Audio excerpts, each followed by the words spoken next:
Wales has become the first country to publicly withdraw support for Gianni Infantino's bid to remain as FIFA president. The move follows backlash over Infantino's plan to bring private investors into FIFA's tournaments, including the World Cup.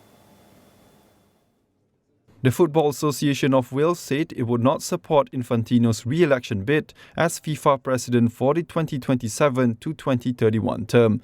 It cited a loss of confidence over what it called recent failures in governance, leadership and decision-making. Infantino had pushed for the creation of a commercial subsidiary to manage FIFA's major events and open the door to private investment. But the plan faced strong opposition, including from Europe's football body UEFA, which threatened legal action before FIFA dropped the proposal.